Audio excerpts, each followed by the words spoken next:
from my car here in the crisp upstate New York weather that is north of New York City. And look, Okafor is Leeds. Fantastic day, physical winger. I think obviously there's injury history there. Hopefully he's, does a thorough medical. That's checked out. There's a safety net if there's anything major. But he's a physical big winger, which I think is what we really don't have. Nanto's tiny. James is tiny. You saw James put in a cross for Willie yesterday. And, and Willie's really good for his height. He's great in the air. But, you just don't necessarily see. We don't have a big physical winger, and I think Okafor is going to have that. Again, offering something different. I like, all the mix of the front line in terms of what they offer, but we still need to add. You saw that in the Everton game.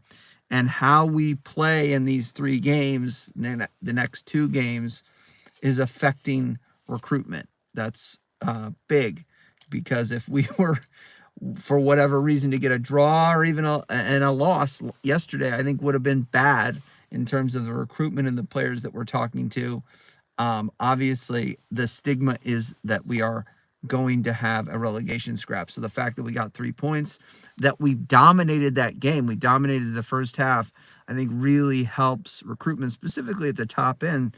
If I'm a player wanting to go to Leeds and I see the domination that happened in midfield, I would chomping at the bit, hopefully, to play for that side. So I really think that's fantastic news.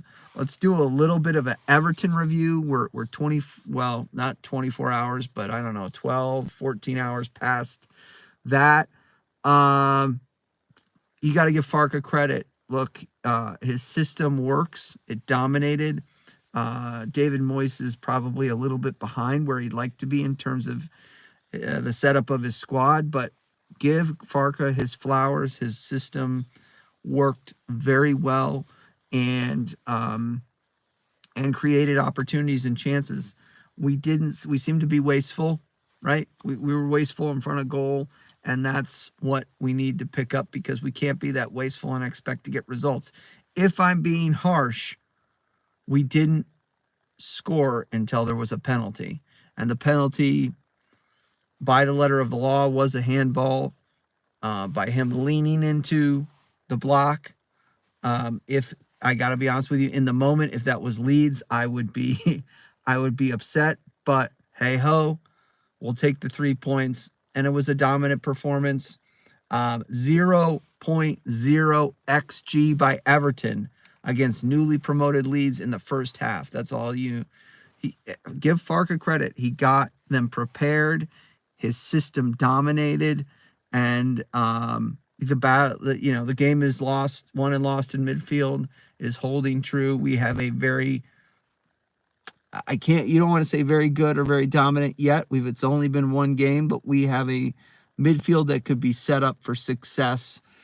And let's also talk about his substitutions. When Aronson came on, Harrison came on, and Nimka came on, I think Aronson was the first one. It was a defensive substitute, in my estimation. He wanted to defend from the front, and didn't necessarily. I mean, he wasn't going to close up shop, but I think that the second line of that front three was more of a pressing side, and I didn't mind that. And look, it worked out. He had fresh legs running at those tired fullbacks and tired defenders. Here's me also being other side of the fence. Everton didn't come with a full deck of cards. They had 2 fullbacks missing. They were playing with a lot of players out. So let's not all think that we're going to be mid-table just because we beat a really poorly set up Everton side that we punched in the nose. But we did punch him in the nose, so that's the good part. Last thing is, you can catch me after doing match reviews. I like to kind of calm down from the instant reaction, whether it be a win or a loss or a draw. So you'll catch me like the next day after match reviews. And then Of course, I do my weekly podcast. It's called The Sunday Session with Jeer. That's on the Leeds Views channel. It's audio only. You can check it out there. You can also check it out on if you're a membership of the Leeds View. That's it. That's my time. Smash the like the smash. Be well, be safe. Bye.